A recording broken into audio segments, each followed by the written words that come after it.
ଶ୍ରୋତାମାନଙ୍କୁ ସ୍ୱାଗତ। ନମସ୍କାର। ଆଜି ଆମେ ଆମର ଏହି ଆଲୋଚନାରେ ଫକୀରମୋହନ ସେନାପତିଙ୍କ ଦ୍ୱାରା ଲିଖିତ ଗଳ୍ପ ସ୍ୱଳ୍ପର ଗୋଟିଏ ବହୁ ଜଣାଶୁଣା ଗଳ୍ପ ପାଠୋଇ ବୋହୂ ବିଷୟରେ କଥା ହେବା। ହଁ, ଏକ ଅତ୍ୟନ୍ତ ରୋଚକ ଗଳ୍ପ। ଆରମ୍ଭ କରିବା ପୂର୍ବରୁ ଯେଉଁ ଦର୍ଶକମାନେ ଆମ ଚ୍ୟାନେଲକୁ ସାମାନ୍ୟ ଅର୍ଥ ଦେଇ ସାହାଯ୍ୟ କରିଛନ୍ତି, ଆମେ ସେମାନଙ୍କୁ ବହୁତ ବହୁତ ଧନ୍ୟବାଦ ଜଣାଉଛୁ। ନିଶ୍ଚୟ, ଆପଣଙ୍କ ସହଯୋଗ ଆମ ପାଇଁ ବହୁତ ମୂଲ୍ୟବାନ। ଆମର ଏହି ଓଡ଼ିଆ ପୋଡକାଷ୍ଟ ଚ୍ୟାନେଲ ଅନୁରଣକୁ ଆପଣମାନେ ବି ସାମାନ୍ୟ ଅର୍ଥ ଦେଇ ସମର୍ଥନ କରିପାରିବେ। ଦେଖନ୍ତୁ, ସ୍କ୍ରିନରେ ଗୋଟେ କ୍ୟୁଆର୍ କୋଡ୍ ଦିଆଯାଇଛି। ହଁ, ସେଇଟାକୁ ସ୍କାନ୍ କରି ଆପଣ ଗୋଟେ ଛୋଟ ରାଶି ପଠାଇ ପାରିବେ। ଆପଣଙ୍କର ଏହି ଛୋଟ ସାହାଯ୍ୟ ଆମକୁ ବହୁତ ବଡ଼ ପ୍ରୋତ୍ସାହନ ଦେବ। ଆଉ ହଁ, ଆଜିର ଏହି ଆଲୋଚନାକୁ ଶେଷ ପର୍ଯ୍ୟନ୍ତ ଶୁଣିବାକୁ ଅନୁରୋଧ କରୁଛୁ। ତାହେଲେ ଯାଇ ଆପଣ ଗଳ୍ପର ପୂରା ମର୍ମ ବୁଝିପାରିବେ ଆଉ ଆଗକୁ କ'ଣ ଆସିବ ସେ ବିଷୟରେ ବି ଜାଣିପାରିବେ। ଠିକ୍ କଥା। ତେବେ ଆଜି ଆମେ ପାଠୋଇ ବୋହୂ ଗଳ୍ପ ଭିତରକୁ ଯିବା। ଏଥିରେ ଫକୀରମୋହନ ସେ ସମୟର ସମାଜ, ଲୋକଙ୍କର ମନକଥା ଆଉ କେମିତି ଗୋଟେ ଛୋଟିଆ ଭୁଲ ବୁଝାମଣା ଗୋଟେ ବଡ଼ କାଣ୍ଡରେ ପରିଣତ ହୋଇପାରେ ତାର ଚିତ୍ର ଆଙ୍କିଛନ୍ତି। ହଁ, ତା ସହିତ ହାସ୍ୟରସ ବି ଅଛି, ପୁଣି କାରୁଣ୍ୟ। ଚାଲନ୍ତୁ ଆରମ୍ଭ କରିବା। ତେବେ କାହାଣୀ ଆରମ୍ଭ ହେଉଛି ବାଲେଶ୍ୱର ସହରରୁ। ସେଠି ଗୋଟେ ପଡ଼ା, ସରଗଡ଼ିଆ ପଡ଼ା। ହଁ, ସେଇ ପଡ଼ାରେ ବେଶୀଭାଗ ଅମଲା, ମୁକ୍ତାର, ଓକିଲ ମାନେ ଚାକିରିଆ ଲୋକ ରହୁଥିଲେ। ଆଉ ସେଇ ପଡ଼ାରେ ରହୁଥିଲେ ମୁକ୍ତାର ଗୋପାଳଚରଣ ପଟ୍ଟନାୟକ। ମୁକ୍ତାର ମାନେ ସେ ସମୟରେ କଚେରୀ କାମରେ ସାହାଯ୍ୟ କରୁଥିବା ବା ଆଇନ ସମ୍ବନ୍ଧୀୟ କାମ କରୁଥିବା ଲୋକ। ଠିକ୍, ତାଙ୍କ ସାଙ୍ଗରେ ରହୁଥିଲେ ତାଙ୍କ ବୁଢ଼ୀମା ପଦ୍ମା ଦେଈ। ଆଉ ତାଙ୍କ ପାଖ ଘରେ ରହୁଥିଲେ ପେସ୍କାର ରାଜକିଶୋର ବାବୁ। ପେସ୍କାର ବି କଚେରୀରେ ଜଣେ କର୍ମଚାରୀ। ହଁ, ତାଙ୍କ ଘରେ ଥିଲେ ତାଙ୍କ ବୁଢ଼ୀମା ସୀତା ଦେଈ, ତାଙ୍କ ସ୍ତ୍ରୀ ଆଉ ଗୋଟେ 8 ବର୍ଷର ଝିଅ, ନାଁ ତାର ରାଧି। ଆଉ ଏଇ ଯୋଉ ଦୁଇ ବୁଢ଼ୀ ପଦ୍ମା ଦେଈ ଆଉ ସୀତା ଦେଈ, ଦୁହେଁ ସମାନ ବୟସର ଆଉ ତାଙ୍କ ଭିତରେ ଭାରି ବନ୍ଧୁତ୍ୱ। ହଁ, ପରସ୍ପରକୁ ଅପା ଆଉ ସୀତା ବୋଲି ଡକାଡକି ହୁଅନ୍ତି। ଆଉ ସୀତା ଦେଈ ତ ପ୍ରାୟ ସବୁବେଳେ ପଦ୍ମା ଦେଈଙ୍କ ଘରକୁ ଆସନ୍ତି। ଏଇଥି ଟିକେ ଗୋପାଳ ବାବୁଙ୍କ ପିଲାଦିନ କଥା କହିବା ଦରକାର। ହଁ, କୁହନ୍ତୁ। ସେ ଯେତେବେଳେ ମାତ୍ର 5 ବର୍ଷର ହୋଇଥିଲେ, ତାଙ୍କ ବାପା କମଳଲୋଚନ ସେ ଚାଲିଗଲେ। ଓହୋ। ସେ ଜଣେ ସାଧାରଣ ଗୁମାସ୍ତା ଥିଲେ। ଆୟ ବି ବେଶୀ ନଥିଲା। ତାଙ୍କ ମୃତ୍ୟୁ ପରେ ତ ପଦ୍ମା ଦେଈଙ୍କ ଉପରେ ପୁରା ଆକାଶ ଛିଡ଼ି ପଡ଼ିଲା। ବିଧବା ହୋଇଗଲେ ସେ। ହଁ, କିନ୍ତୁ ସେ ହାର ମାନି ନଥିଲେ। ବହୁତ କଷ୍ଟ କଲେ। ଗାଁରେ ଢେଙ୍କି କୁଟିଲେ, ଲୋକଙ୍କ ଘରେ ପାଇଟି କଲେ। ଆଉ ସେ କଷ୍ଟ ଭିତରେ ପୁଅ ଗୋପାଳକୁ ପାଠ ପଢ଼େ ମଣିଷ କଲେ। ହଁ, ଆଉ ପଦ୍ମା ଦେଈଙ୍କର ଏ ଯୋଉ ସଂଘର୍ଷ, ଏ ଯୋଉ କଷ୍ଟ ସହିବା ଗୁଣ, ସେଟା ଗୋପାଳଙ୍କ ମନ ଉପରେ ଗଭୀର ଭାବେ ପ୍ରଭାବ ପକେଇଥିଲା। ନିଶ୍ଚୟ ପକେଇଥିବ। ସେଥିପାଇଁ ତ ଗୋପାଳ ବି ପିଲାଦିନୁ ମାର ଦୁଃଖ ଦେଖି ଲୁଚି ଲୁଚି କାନ୍ଦୁଥିଲେ। ଆଉ ମନେ ମନେ ଭାବୁଥିଲେ ଯେ ସେ ବଡ଼ ହେଲେ, ରୋଜଗାର କଲେ, ମାଙ୍କୁ ପୁରା ରାଣୀ ପରି ରଖିବେ। ହଁ, ଆଉ ସେ ମୁକ୍ତାରୀ ପାସ୍ କରି ବାଲେଶ୍ୱର ଆସିଲେ। ମାଙ୍କୁ ବି ଗାଁରୁ ନେଇ ଆସିଲେ। କିନ୍ତୁ ତାଙ୍କ ଇଚ୍ଛା କ'ଣ ପୁରା ହେଲା? ନା, ସେଇଟା ହେଲା ନାହିଁ। କାରଣ ପଦ୍ମା ଦେଈଙ୍କର ସ୍ୱଭାବ ଟିକେ ଅଲଗା ଥିଲା। କେଲିକେ ପୁଅ ତ ଭଲ ରୋଜଗାର କଲା, କିନ୍ତୁ ସେ ନିଜେ ସବୁ ଘର କାମ କରୁଥିଲେ ଆଉ ପିନ୍ଧୁଥିଲେ ସେଇ ମୋଟା ଖଦି ଲୁଗା। ଓହୋ, ଭଲ ଶାଢ଼ୀ ପିନ୍ଧୁ ନଥିଲେ? ନା, ପୁଅ ଆଣିଦେଲେ କହୁଥିଲେ, ଏତେ ପାତଳା ଲୁଗା କ'ଣ ହବ, ଶୀଘ୍ର ଚିରିଯିବ। ଦାସୀ ବା ପୂଜାରୀ ରଖିବା କଥା କହିଲେ ମନା କରିଦଉଥିଲେ। କାହିଁକି? କହୁଥିଲେ ଜାତି ଯିବ, ପଇସା ଅଯଥା ଖର୍ଚ୍ଚ ହବ। ପୁଅର ଯାହା ରୋଜଗାର, ସେ ସବୁ ପଇସା ହିସାବ କରି ପେଡ଼ିରେ ସାଇତି ରଖୁଥିଲେ। ନିଜ ପାଇଁ କିଛି ଖର୍ଚ୍ଚ ନାହିଁ? କିଛି ନାହିଁ, କିନ୍ତୁ ହଁ, ପୁଅ ପାଇଁ 5 ପ୍ରକାର ତରକାରୀ କରି ଖୋଉଥିଲେ। ଏଇଟା ଥିଲା ତାଙ୍କର ସରଳତା ଆଉ ପୁଅ ପାଇଁ ଭଲ ପାଇବା। ଏମିତି ସମୟ ଚାଲିଥାଏ।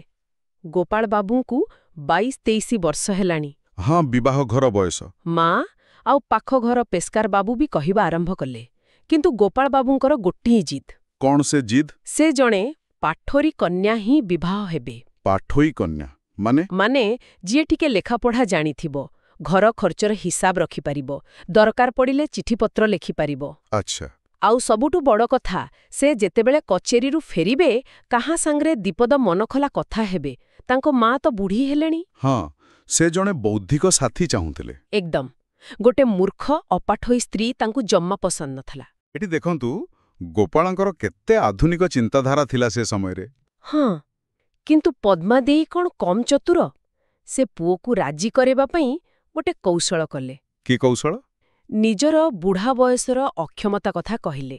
ମୋ ଦେହ ଆଉ ଚଳୁନି, ରାନ୍ଧି ପାରୁନି, ଏମିତି ସବୁ କହି ଚାପ ପକେଇଲେ। ଆଚ୍ଛା। ଶେଷରେ ଗୋପାଳବାବୁ ରାଜି ହେଲେ। ହଁ, ତାପରେ କନ୍ୟା ଖୋଜା ଆରମ୍ଭ ହେଲା। ପେସ୍କାର ବାବୁ ସାହାଯ୍ୟ କଲେ। କୋଉଠି କନ୍ୟା ମିଳିଲା? ନୀଳଗିରି ପାଖରେ ମୟୂରଭଞ୍ଜ ସୀମାରେ ଗୋଟେ ଗାଁ ଅଛି, ଭାଲୁକପୋଷି। ଟିକେ ଦୁର୍ଗମ ଜାଗା, ପାହାଡ଼ ତଳେ, ବଣ ଭିତରେ। ସେଠି ବେଶୀ ଲୋକ ସାନ୍ତାଳ ବୋଧେ? ହଁ, ଅଧିକାଂଶ ସାନ୍ତାଳ। ସେଠି ରାଜା ଜଣେ ପ୍ରଧାନ ବା ଗାଁ ମୁଖିଆ ନିଯୁକ୍ତ କରିଥିଲେ, ନା ତାଙ୍କର ଘନଶ୍ୟାମ ମହାନ୍ତି। ତାଙ୍କରି ଝିଅ? ହଁ, ତାଙ୍କର 15 ବର୍ଷର ଝିଅ ସରସ୍ୱତୀ ସହିତ ସମ୍ବନ୍ଧ ଠିକ୍ ହେଲା। ଯୋଉ ଧାଇ ଖବର ଆଣିଥିଲା ସେ କହିଲା, ଝିଅ ଦେଖିବାକୁ ପୁରା ଲକ୍ଷ୍ମୀଙ୍କ ପରି, ଭାରି ସୁନ୍ଦରୀ, ଆଉ ଗୁଣ ବି ଭଲ। ଗୋପାଳବାବୁ ଏ କଥା ଶୁଣି ତ ଖୁସି ହୋଇଯାଇଥିବେ? ହଁ, ଭାରି ଖୁସି ହେଲେ। ଭାବିଲେ ପାଠ ପଢ଼ିନି ତ କଣ ହେଲା, ସେ ନିଜେ ପଢ଼େଇ ଦେବେ। ଏଇଠି ତାଙ୍କର ସେ ଆଦର୍ଶବାଦୀ ଚିନ୍ତା। ହଁ, ଆଉ ଆଗକୁ ଯାହା ହେବ ସେଇଟା ବାସ୍ତବତା। ତବେ ବିବାହ ହୋଇଗଲା। ଭଲରେ ଭଲରେ ହେଲା ତ? ହଁ, ଭଲରେ ହେଲା। ବିବାହ ପରେ ଘରେ ଏବେ 4 ଜଣ। ଗୋପାଳ, ସରସ୍ୱତୀ, ପଦ୍ମାଦେଇ, ଆଉ ଜଣେ ଭଣ୍ଡାରୀ ପିଲା, ଅର୍ଜୁନା। ଅର୍ଜୁନା ଘରର ଛୋଟମୋଟ କାମ କରୁଥିଲା ବୋଧେ? ହଁ, ପଦ୍ମାଦେଇ ତ ବୋହୂକୁ ଦେଖି ବହୁତ ଖୁସି ଥିଲେ। ତାର ରୂପ, ଗୁଣ, ଲାଜକୁଳି ସ୍ୱଭାବ ସବୁ ତାଙ୍କ ମନକୁ ପାଇଥିଲା। କିନ୍ତୁ ଏ ଖୁସି ବେଶୀଦିନ ରହିଲାନି। ନା, ରହିଲାନି।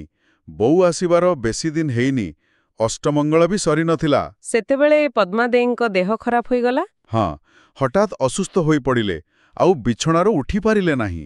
15 ଦିନ ଭିତରେ ତାଙ୍କର ମୃତ୍ୟୁ ହୋଇଗଲା। ଓହୋ, ବହୁତ ଦୁଃଖଦ ଘଟଣା। ହଁ, ମରିବାର ଟିକିଏ ଆଗରୁ ସେ ପୁଅକୁ ପାଖରେ ବସେଇ କିଛି କଥା କହିଥିଲେ। କଣ କହିଥିଲେ? କହିଲେ, ଭଲରେ ଚଳିବୁ, ଟଙ୍କା ପଇସା ସଞ୍ଚୟ କରିବୁ, ଆଉ ସବୁଠୁ ବଡ଼ କଥା, ବୋଉକୁ ଭଲ ପାଇବୁ। ଆଉ ଗୋଟେ ଇଚ୍ଛା ବି କହିଥିଲେ, ତାଙ୍କ ବୋଉ ପାଇଁ ଗୋଟିଏ ସୁନା ଅଳକା ଗଢ଼େଇ ଦେବାକୁ। ସୁନା ଅଳକା, ଏ କଥାଟା ମନେ ରଖିବାକୁ ପଡ଼ିବ। ନିଶ୍ଚୟ, କାରଣ ଏଇଟା ଆଗକୁ ବହୁତ ଗୁରୁତ୍ୱପୂର୍ଣ୍ଣ ହେବ। ଆଉ ସେ ସୀତା ଦେଈଙ୍କୁ ବି ଡାକି କହିଥିଲେ, ଆଲୋ ସୀତା, ବୋହୂଟା ତତେ ଲାଗିଲା? ପିଲାଟା କିଛି ଜାଣେନି, ଟିକେ ଦେଖୁଥିବ। ଆହା, ମାଙ୍କ ଦଶାହ କାମ ସରିଲା। ଏବେ ଗୋପାଳବାବୁ ନିଜର ସେଇ ପୁରୁଣା ଇଚ୍ଛା ପୂରଣ କରିବାରେ ଲାଗିଲେ। କୋଉ ଇଚ୍ଛା? ସରସ୍ୱତୀଙ୍କୁ ପାଠ ପଢ଼େଇବା। ଓହୋ, ହଁ। ପ୍ରତିଦିନ ସନ୍ଧ୍ୟାରେ ପାଖରେ ବସେଇ ରାତି ଯାଏ ପଢ଼ାନ୍ତି, କିନ୍ତୁ ଫଳ କିଛି ହେଲାନି। କଣ ହେଲା? ପଢ଼ିପାରିଲେନି ସରସ୍ୱତୀ? ଆରେ, ଖାଲି ଅକ୍ଷରଟା ଲେଖି ଶିଖିବାକୁ ମାସେ ଲାଗିଗଲା। ମାସେ? ହଁ, 2 ମାସରେ ଯାଇ ଆଉ ଆ ସରିଲା। ଆଉ ଇ ଅକ୍ଷରଟା, ସେଟା ତ ଆହୁରି କଷ୍ଟ। କାହିଁକି? ସରସ୍ୱତୀ କହୁଥିଲେ, ଇ ଅକ୍ଷରଟା ବଡ଼ ମୋଡ଼, ଲେଖି ଆସୁନି। ଆହା, ତାଙ୍କ ପାଇଁ ନିଶ୍ଚୟ କଷ୍ଟ ହେଉଥିବ। ସେ ତ କେବେ ପାଠ ପଢ଼ି ନଥିଲେ। ହଁ, 15 ଦିନ ଧରି ଇ ଶିଖିପାରିଲେନି। ଗୋପାଳବାବୁ ତ ପୁରା ବିରକ୍ତ ହୋଇଗଲେ। ମନେ ମନେ ଭାବୁଥିଲେ ବୋଧେ, ବୁଢ଼ୀ ସାରିକୁ ରାମ ରାମ ଶିଖେଇବା ସହଜ ନୁହେଁ। ସିଏ ହିଁ ଭାବିଥିବେ। ଆଉ ସରସ୍ୱତୀ ବି ଏମିତି 2 ଘଣ୍ଟା ବସି ବସି ବେଜାର ହୋଇଯାଉଥିଲେ। ଭାବୁଥିଲେ, ଏତେ କଷ୍ଟ କରି ପାଠ କାହିଁକି ପଢ଼ିବି? ମୋର କଣ ଦରକାର? ହଁ, ତାଙ୍କ ଦୁନିଆ ଅଲଗା ଥିଲା।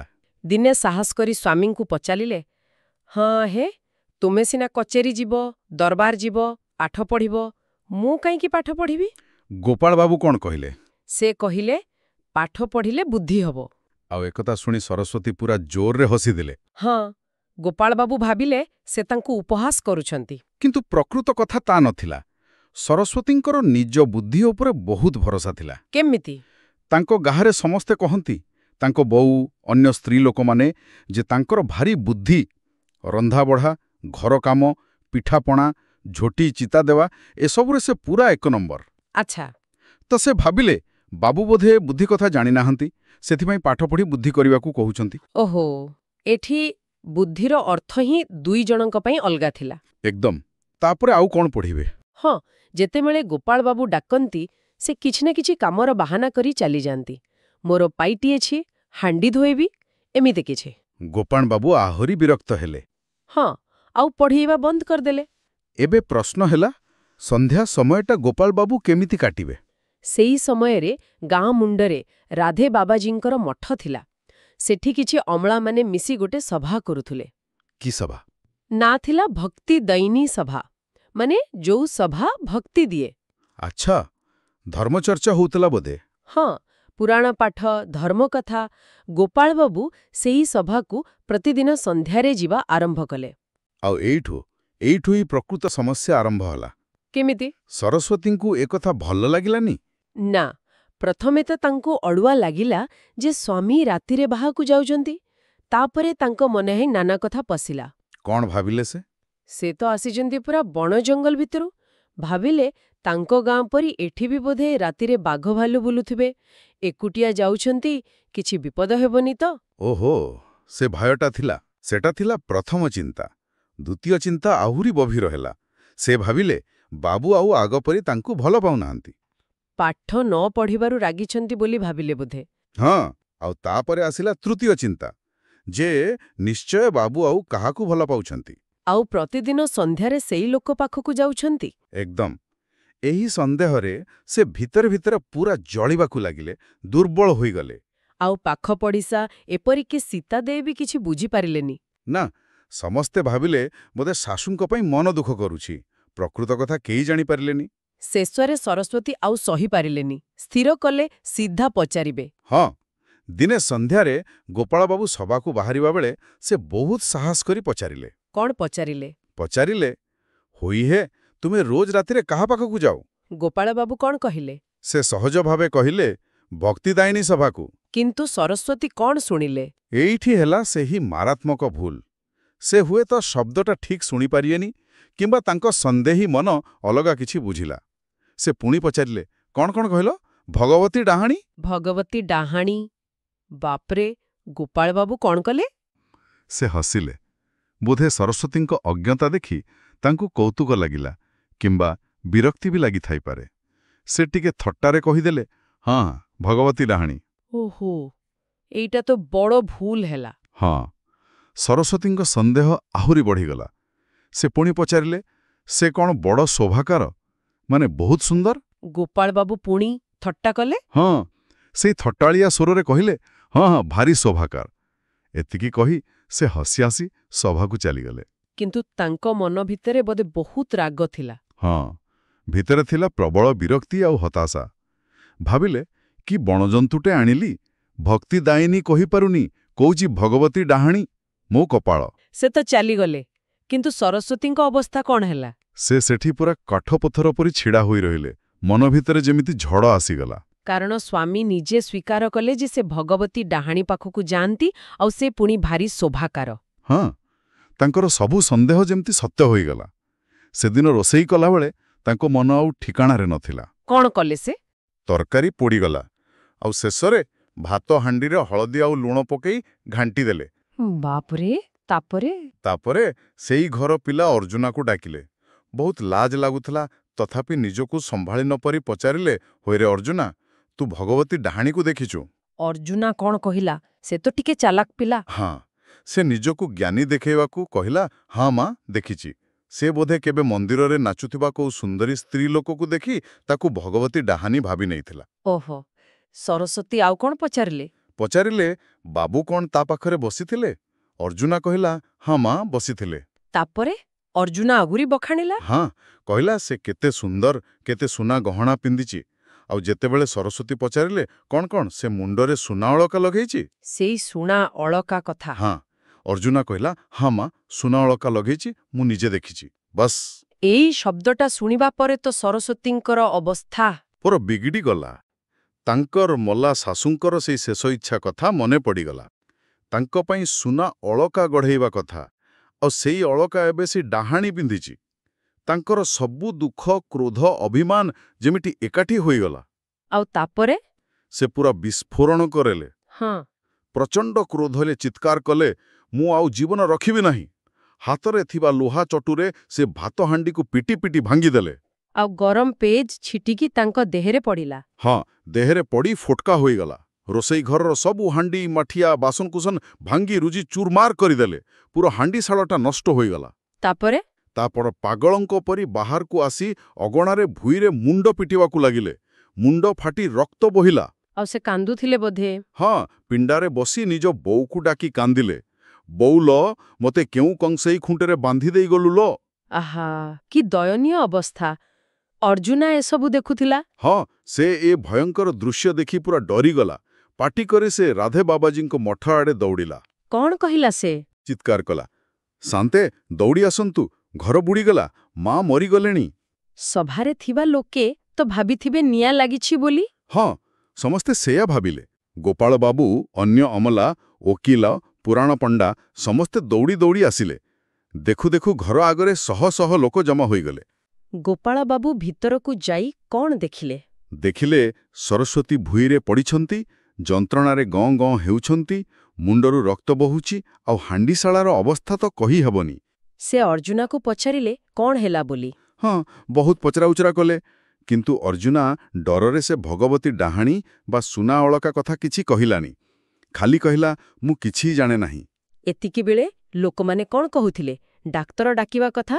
କେହି କେହି କହିଲେ ଡାକ୍ତର ଡାକ, କିନ୍ତୁ ସେଠି ଜଣେ ବୟସ୍କ କୁରାଣ ପଣ୍ଡା ଥିଲେ, ହରି ମିଶ୍ର। ସେ କହିଲେ, ଏ ରୋଗ ଡାକ୍ତରର ନୁହେଁ, ଏହାକୁ ପିତାଶୁଣି ପବନ ଲାଗିଛି। ପିତାଶୁଣି ପବନ ମାନେ ଭୂତପ୍ରେତ ବାଧା? ହଁ, ସେହି ଲୋକବିଶ୍ୱାସ। ସେ କହିଲେ, ଗୁଣିଆ ଶୁକ୍ରିୟାମୁଖୀକୁ ଡାକ, ସେ ମନ୍ତ୍ରବଳରେ ସବୁ ଠିକ୍ କରିଦେବ। ଓହୋ, ଗୁଣିଆ, ସେ ସମୟର ଅନ୍ଧବିଶ୍ୱାସ। ହଁ, ଆଉ ପରିସ୍ଥିତି ଏମିତି ହେଲା ଯେ ଗୋପାଳବାବୁ ନିଜେ ସେ ଗୁଣିଆକୁ ଡାକିବା ପାଇଁ ଅନ୍ଧାର ରାତିରେ ଦୌଡ଼ିଲେ। ବାଟରେ ପଡ଼ି ବି ଗଲେ ବୋଧେ। ହଁ, ପଡ଼ି ଉଠି ତାଙ୍କ ଆଣ୍ଠୁ ଛିଣ୍ଡି ରକ୍ତ ବାହାରିଲା, ତଥାପି ସେ ଯାଇ ଶୁକ୍ରିୟାମୁଖୀକୁ ଆଣିଲେ। ସେ ଗୁଣିଆ ଦେଖିବାକୁ କେମିତି ଥିଲା? ବଡ଼ ବିଚିତ୍ର ରୂପ, ବାଙ୍ଗରା, ଥୋଥମା ମୁହଁ, ମୋଟା ଦେହ, କପାଳରେ ବଡ଼ ସିନ୍ଦୁର ଟୋପା, ଆଖିରେ ଗାଢ଼ କଜଳ, ବେକରେ ଡେଉଁରିଆ ବା ତାବିଜ, କାନ୍ଧରେ ଗୋଟେ ମୁଣି, ହାତରେ ବାଡ଼ି। ଆସି କଣ କଲା ସେ? ଆସି ପୁରା ନିଜ କରାମତି ଦେଖାଇବା ଆରମ୍ଭ କରିଦେଲା। ବଡ଼ ପାଟିରେ ମନ୍ତ୍ର ପଢ଼ିଲା। କି ମନ୍ତ୍ର? ବୀର ବୀର ହନୁମାନ, ଚାରିକୋଣ ପୃଥିବୀ ବାନ୍ଧ, ବାନ୍ଧ ବାନ୍ଧ ଭୂତ ବାନ୍ଧ, ଡାଆଣୀ ବାନ୍ଧ, କାଉଁରୀ କାମଚଣ୍ଡୀ ଭଗବତୀ ବାସୁଳୀଙ୍କ କୋଟି କୋଟି ଆଜ୍ଞା। ଏମିତି ଅନେକ ଦେବାଦେବୀ, ଅପଶକ୍ତିଙ୍କ ନାନୀ ମନ୍ତ୍ର ପଢ଼ିଲା। ଆଉ କଣ କଲା? ମନ୍ତୁରା ବିରି ଫିଙ୍ଗିଲା, ଲୁହ କଣ୍ଟା ପୋତିଲା। କିନ୍ତୁ ଦୁର୍ଭାଗ୍ୟର କଥା, ଦୁର୍ଭାଗ୍ୟକୁ ସେଇ ମନ୍ତ୍ର ଭିତରେ ସରସ୍ୱତୀ ପୁଣି ସେଇ ଭଗବତୀ ନାଁଟା ଶୁଣିଦେଲେ। ଆଉ ଗୁଣିଆର ସେ ଭୟଙ୍କର ରୂପ ଦେଖି। ହଁ, ଆଉ ଯେତେବେଳେ ଗୁଣିଆ କହିଲା ସେ ଡାହାଣୀକୁ ବାନ୍ଧିବ, ସରସ୍ୱତୀଙ୍କ ମନରେ ଭୟଙ୍କର ଆତଙ୍କ ସୃଷ୍ଟି ହେଲା। ସେ ଭାବିଲେ ଏ ଗୁଣିଆ ତାଙ୍କୁ ହିଁ ବାନ୍ଧିବାକୁ ଆସୁଛି। ତାପରେ ସେ ପୁଣି ଚିତ୍କାର କଲେ। ହଁ, ପ୍ରାଣ ବିକଳରେ ଚିତ୍କାର କଲେ, ଆଲୋ ମୋ ବୋଉଲ, ଭୂତ ମତେ ଖାଇଗଲା ଲୋ, ଡାହାଣୀ ମୋତେ ବାନ୍ଧିବ। ଏମିତି କହି ସେ ପୁରା ବେହୋସ ହୋଇଗଲେ। ଆଉ ଗୁଣିଆ କଣ କହିଲା? ସେ କହିଲା, ଦେଖିଲ, ଭୂତ ଆଉ ଡାହାଣୀ ଦୁଇଟା ଯାକ ଲାଗିଛନ୍ତି, ପୂଜା ଜିନିଷ ଆଣ, ମୁଁ ଏମାନଙ୍କୁ ମୋ ମୁଣିରେ ପୂରେଇ ନେଇଯିବି। ହେ ଭଗବାନ, ଏମିତି ଚାଲିଥିଲା ବେଳେ କିଛି ଭଲ ହେଲା କି? ହଁ, ଠିକ୍ ସେତିକିବେଳେ ଯେମିତି ଭଗବାନଙ୍କର ଦୟା ହେଲା, ପଛପଟ ଦ୍ୱାର ଦେଇ ସୀତା ଦେଇ ପହଞ୍ଚିଲେ। ପେସ୍କର ବାବୁଙ୍କ ମା। ହଁ ତାଙ୍କ ସାଙ୍ଗରେ ରାଧି ବି ଥିଲା। ହଁ, ରାଧିକୁ ସାଙ୍ଗରେ ଧରି ଆସିଲେ। ସେମାନେ ବୋଧେ ଆଗରୁ ଗୋଳମାଳ ଶୁଣିଥିଲେ। ସରସ୍ୱତୀଙ୍କୁ ସେ ଅବସ୍ଥାରେ ଦେଖି ସୀତା ଦେଇ ତ କାନ୍ଦି ପକେଇଲେ। ସେ ବହୁତ ବୁଦ୍ଧିମତୀ ଥିଲେ ବୋଧେ। ହଁ, ଅତ୍ୟନ୍ତ ବୁଦ୍ଧିମତୀ ଆଉ ଅଭିଜ୍ଞା। ସଙ୍ଗେ ସଙ୍ଗେ ସବୁ ପୁରୁଷ ଲୋକଙ୍କୁ ଘରୁ ବାହାର କରିଦେଲେ, ଆଉ କବାଟ କିଳିଦେଲେ। ତାପରେ ସେ ଚିକିତ୍ସା ଆରମ୍ଭ କଲେ। ହଁ, ପ୍ରକୃତ ଚିକିତ୍ସା। ସେ ଦେଖିଲେ ମୁଣ୍ଡ ଫାଟିଛି, ଦେହସାରା ଫୋଟକା ହୋଇଛି। ସଙ୍ଗେ ସଙ୍ଗେ ଚୂନ ଆଉ କନାପୋଳା ପାଉଁଶ ମିଶେଇ କ୍ଷତରେ ଲଗେଇ ପଟି ବାନ୍ଧିଲେ। ଏଇଟା ଗୋଟେ ପାରମ୍ପରିକ ଚିକିତ୍ସା। ହଁ, ଆଉ ଫୋଟକା ଜାଗାରେ ନଡ଼ିଆ ତେଲ ଲଗେଇଲେ। ସରସ୍ୱତୀଙ୍କ ପିନ୍ଧା ଲୁଗା ବଦଳେଇ ସଫା ଶାଢ଼ୀ ପିନ୍ଧେଇଦେଲେ। ରାଧି ବି ପାଖରେ ବସି ଖୁଡ଼ିର ଦେହ ଆଉଁସି ଦଉଥାଏ। ସୀତା ଦେଇ ତାଙ୍କୁ ଆଶ୍ୱାସନା ଦେଲେ। ହଁ, ଧୀରେ ଧୀରେ ଆଶ୍ୱାସନା ଦେଲେ, ଗେଲ କଲେ। କିଛି ସମୟ ପରେ ସରସ୍ୱତୀ ଆଖି ଖୋଲିଲେ। ଦେଖିଲେ ପାଖରେ ମାଉସୀ ଶାଶୁ ଅଛନ୍ତି, ରାଧି ଅଛି, ଭୂତ ନାହିଁ, ଗୁଣିଆ ବି ନାହିଁ। ତାଙ୍କ ଭୟ ଟିକେ କମିଗଲା। କିନ୍ତୁ ସୀତା ଦେଇ ନିଶ୍ଚୟ ଜାଣିବାକୁ ଚାହିଁଥିବେ ଏସବୁ ହେଲା କାହିଁକି? ହଁ, ତାଙ୍କ ମନରେ ସେଇ ପ୍ରଶ୍ନ ଥିଲା। କାରଣଟା କ'ଣ ସେ ଜାଣିବାକୁ ଚାହିଁଲେ। ସରସ୍ୱତୀ କଣ କହିଲେ? ସେ ଧୀରେ ଧୀରେ ରାଧି କାନରେ କହିଲେ, ମୁଁ ବୋଉ ପାଖକୁ ଯିବି, ମାନେ ଭାଲୁକ ପୋଷି। ସୀତା ଦେଇ ଏକଥା ଶୁଣିଲେ। ହଁ, ଶୁଣିପାରି କହିଲେ, ହଁ ଯିବୁ ମା, କିନ୍ତୁ ଗୋପାଳ ପଚାରିବନି, କାହିଁକି ଯିବୁ, କାରଣଟା ତ କହିବାକୁ ପଡ଼ିବ। ସରସ୍ୱତୀ ତ ଲାଜରେ ମୁହଁ ପୋତି ଦେଇଥିବେ। ହଁ, ସୀତା ଦେଇ ବୁଝିଗଲେ ଯେ କିଛି ଗଭୀର କଥା ଅଛି। ସେ କୌଶଳ କରି କହିଲେ, ଆଚ୍ଛା, ମୋତେ ଯଦି ଲାଜ ଲାଗୁଛି, ରାଧିକୁ କୁହ। ରାଧି ପଚାରିଲା। ହଁ, ରାଧି ବାରମ୍ବାର ପଚାରିବାରୁ ସରସ୍ୱତୀ ତା କାନରେ କିଛି କହିଲେ। ରାଧି ଦୌଡ଼ିଯାଇ ତା ଠାକୁରମାଙ୍କୁ କହିଲା, ଠାକୁରମା, ଖୁଡ଼ି କହୁଛି ଡାହାଣୀ। ଡାହାଣୀ। ସୀତା ଦେଇ ଏବେ ବୋଧେ କିଛି ଅନ୍ଦାଜ କରିପାରିଲେ। ହଁ, ସେ ଅର୍ଜୁନାକୁ ଡାକିଲେ। ପ୍ରଥମେ ଟିକେ ଧମକେଇଲେ, ପରେ ଭଲରେ ବୁଝେଇଲେ, ଭରସା ଦେଲେ। ଶେଷରେ ଅର୍ଜୁନା ଡରିମରି ସବୁ ସତ କଥା ମାନିଗଲା। କଣ ମାନିଗଲା? ସେଇ କଥା, ବାବୁ ଭଗବତୀ ଡାହାଣୀ ପାଖକୁ ଯାଆନ୍ତି ବୋଲି କହିବା କଥା, ଆଉ ସେ ଡାହାଣୀ ମୁଣ୍ଡରେ ସୁନା ଅଳକା ଲଗେଇବା କଥା। ବାସ୍, ସୀତା ଦେଇ ଏବେ ପୁରା ଘଟଣା ବୁଝିଗଲେ। ହଁ, କେମିତି ଗୋଟେ ଶବ୍ଦର ଭୁଲ ଶୁଣିବା, ତା ସାଙ୍ଗକ ସ୍ୱାମୀଙ୍କର ଥଟ୍ଟା, ଅର୍ଜୁନର ମିଛ, ଆଉ ଶାଶୁଙ୍କ ସେ ସୁନା ଅଳକାର ଇଚ୍ଛା, ଏସବୁ ମିଶି ଏତେ ବଡ଼ କାଣ୍ଡ କରିଛି। ସେ ସାଙ୍ଗେ ସାଙ୍ଗେ ଗୋପାଳ ବାବୁଙ୍କୁ ଜଣେଇଲେ। ହଁ, ଅର୍ଜୁନ ହାତରେ ଖବର ପଠେଇଲେ।